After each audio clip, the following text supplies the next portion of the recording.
اسلام آباد کی احتساب عدالت نے نندی پور پاور پروجیکٹ ریفرنس میں سابق وزیر اعظم راجہ پرویز اشرف اور سابق وزیر قانون بابر اعوان سمیت 7 ملزمان پر فرد جرم عائد کر دی ہے، تاہم تمام ملزمان نے صحت جرم سے انکار کیا ہے۔ اس موقع پر نامزد ملزم بابر اعوان نے نندی پور پاور پروجیکٹ ریفرنس کی روزانہ سماعت کا مطالبہ کرتے ہوئے کہا کہ آئندہ سماعت پر 4 گواہ طلب کیے جائیں۔ نیب پروسیکیوٹر نے کہا کہ جس گواہ نے دستاویزات دیں اس کو طلب کریں، تاہم اس کیس کو کل کے لیے نہیں رکھا جا سکتا۔ نواز شریف کیس میں انہوں نے کہا کہ نواز شریف کیس میں بھی گواہوں کو تیاری کا وقت ملتا تھا، اس کیس میں سپریم کورٹ کی ہدایت نہیں ہے۔ بابر اعوان نے کہا کہ 7 سال میڈیا ٹرائل کیا گیا، اب نیب اصل ٹرائل سے بھاگ رہا ہے۔ احتساب عدالت نے 19 مارچ کو استغاثہ سے شہادتیں طلب کر لی ہیں۔ عدالت کا کہنا تھا کہ کوشش ہوگی کہ اس ریفرنس کو جلد سے جلد نمٹایا جائے۔ نندی پور پاور پروجیکٹ پنجاب میں پیپلز پارٹی کے دور حکومت میں تعمیر ہونے والا منصوبہ ہے۔ آپ کو یہ بتا دیں کہ اس منصوبے کے ذریعے 525 میگا واٹ بجلی حاصل کرنے کا دعویٰ کیا گیا، جس کے مختلف سیاسی جماعتوں کی جانب سے منصوبے میں کرپشن کے الزامات اس کے بعد عائد کیے گئے تھے۔ رپورٹس کے مطابق منصوبے کی لاگت 22 ارب روپے سے 58 ارب روپے تک جا پہنچی تھی۔ اسی صورتحال کے اوپر پینل سے سوال اس طرح سے ہے، نندی پور پروجیکٹ ریفرنس 7 سال میڈیا ٹرائل کیا گیا، اب نیب اصل ٹرائل سے بھاگ رہا ہے۔ بابر اعوان، کیا بابر اعوان کا نیب کے حوالے سے الزام درست ہے، ہاں یا نہیں؟ سب سے پہلے مظہر صاحب کی جانب جائیں گے۔ مظہر صاحب، اپوزیشن کے رہنما جن کو نیب کیسز کا سامنا تھا وہ بھی اس طرح کے بیانات دیتے آئے ہیں، اب یہ کتنی اہمیت کا حامل ہے جو بابر اعوان صاحب جو بات کہہ رہے ہیں؟ دیکھیے، میڈیا ٹرائل تو ہمارے یہاں ہوتا ہے، اور جس طرح ہم ہائپ بناتے ہیں وہ بھی اپنی جگہ رہتی ہے۔ آپ اس وقت سے شروع کر دیں جب جے آئی ٹی یا جب نیب کوئی کیس ٹیک اپ کرتی ہے انویسٹیگیشن کے لیے، اس وقت سے جو چیزیں آنی شروع ہوتی ہیں، اور یہ چیزیں وہ نہیں ہے کہ ایک تو میں جرنلسٹک ورک کے طور پہ لیتا ہوں، چیزوں کو نکال کے لاتا ہوں، ڈگ آؤٹ کرتا ہوں اسٹوری، وہ تو ایک جرنلسٹک ورک سمجھ میں آتا ہے کہ آپ نے تحقیقات کی، اس کے نتیجے میں ایک جو سرکاری طور پہ چیزیں کی جاتی ہیں۔ جے آئی ٹی کی رپورٹ لیک کر دی، اب جے آئی ٹی کی رپورٹ لیک کرنے کی کیا ضرورت ہے؟ کبھی ویڈیو لیک کر دی، کبھی کنفیشنل اسٹیٹمنٹ لیک کر دیے ویڈیو کے ذریعے، تو ایک پورا جب تک وہ کیس نیب ریفرنس بنتا ہے اس وقت تک ہم اس کو ملزم کو مجرم بنا چکے ہوتے ہیں۔ اب یہ بہت بڑا کیس ہے، یہ کوئی معمولی کیس نہیں ہے، اور اس میں بڑے سنگین الزامات ہیں، اور الزامات ابھی آپ نے خود ہی کہا ایک پروجیکٹ کی 22 ارب سے 58 ارب ہو گئی، تو یہ چیزیں اتنی ڈیلے کیوں ہوتی ہیں؟ یہ کیسز جب اتنے ڈیلے ہوں گے، جب اس طرح کی چیزیں ہوں گی، تو اب آج اگر بابر اعوان صاحب یہ بات کر رہے ہیں تو کل نواز شریف صاحب بھی یہی بات کرتے تھے، آصف علی زرداری بھی یہی بات کرتے تھے۔ یہ تو نیب کو اپنی جگہ یہ سوچنا ضرور ہے، اور نیب کورٹ کو بھی سوچنے کی ہے کہ نیب کے قانون میں کتنے عرصے میں فیصلہ لازم ہے۔ سالوں لگ جاتے ہیں ہم فیصلے سنانے میں، ایون نیب جیسے ادارے میں بھی، اینٹی ٹیررزم کورٹ میں بھی ہم نے یہ دیکھا، ایک ہفتے میں فیصلہ ہونا ہوتا ہے، کئی سال لگ جاتے ہیں۔ تو اس لحاظ سے تو ٹھیک ہے اس میں یہ کہ بابر اعوان صاحب کا یہ کہنا، لیکن پھر یہ کہ بابر اعوان صاحب خود بھی دوسروں کے لیے میڈیا ٹرائل کا حصہ بنتے رہے ہیں، وہ انہیں بھی خود سوچنا چاہیے۔ صحیح، بالکل۔ لیکن آپ کہہ رہے ہیں مظہر صاحب کہ نیب کو کچھ سوچنا ہوگا، تو حسن صاحب حکومت کو بھی کچھ سوچنا ہوگا، کیونکہ اب اپنے پی ٹی آئی کے رہنما بابر اعوان صاحب ہیں، وہی باتیں کہہ رہے ہیں جو اپوزیشن کے رہنما بھی کہتے آئے ہیں۔ مظہر عباس صاحب نے میرا خیال ہے کہ بنیادی بات تو کر دی ہے، اس پہ میں کیا تبصرہ کروں؟ There isn't much I can add.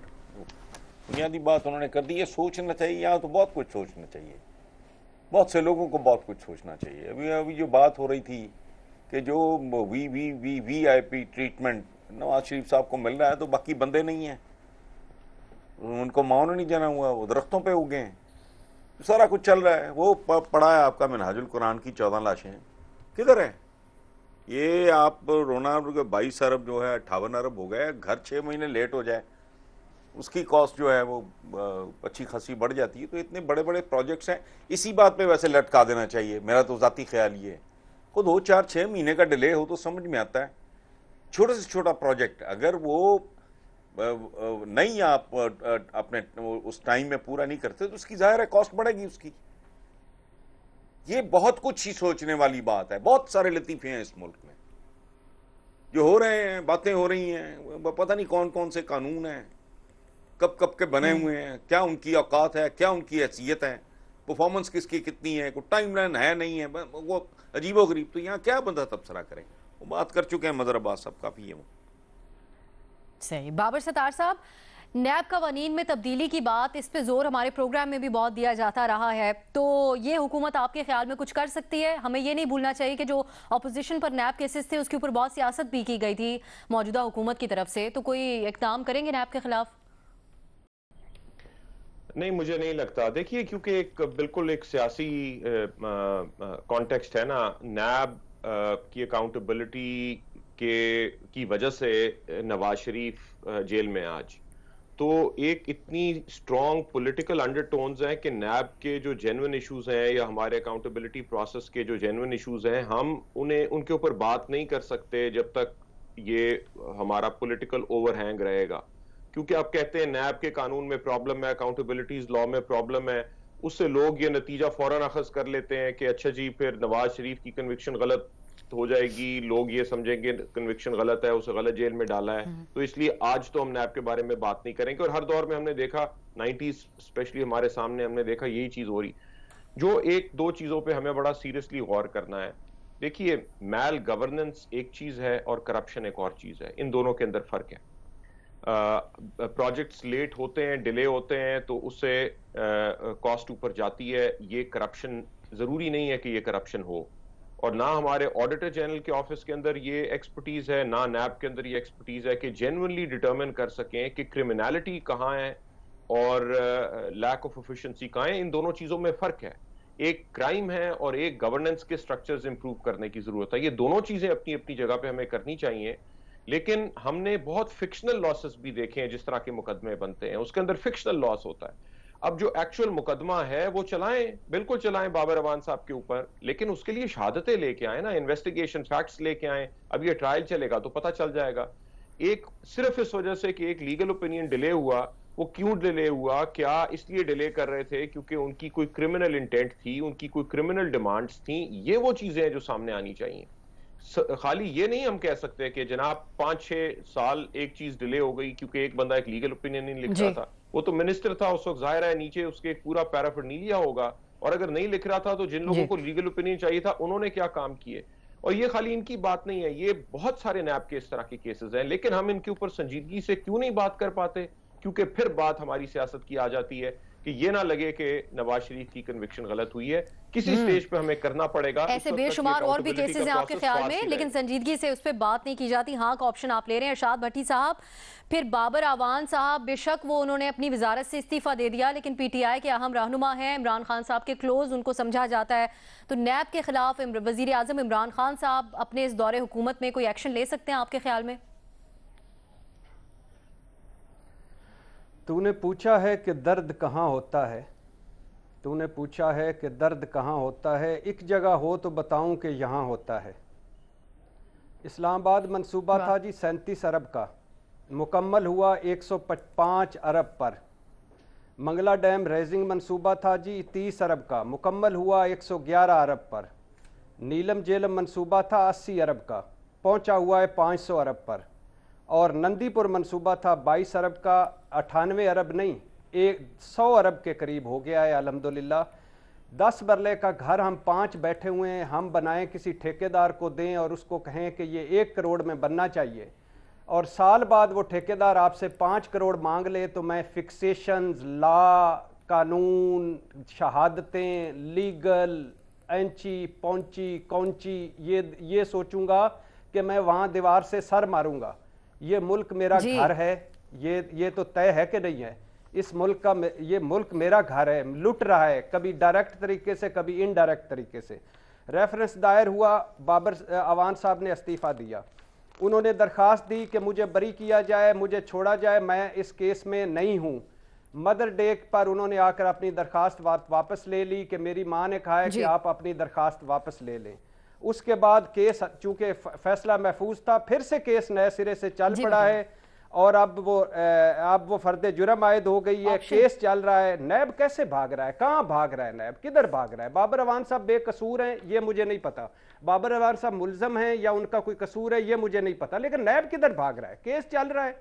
1226 अदालतों में नैब के केसेस चल रहे हैं, 1200 के करीब, और 900 अरब के वो चल रहे हैं। अब नैब ने तो रेफरेंस दायर करना होता है, वो कर दिया, आगे अदालतें काम नहीं करती या डिले करती, इसमें नैब का क्या कसूर है?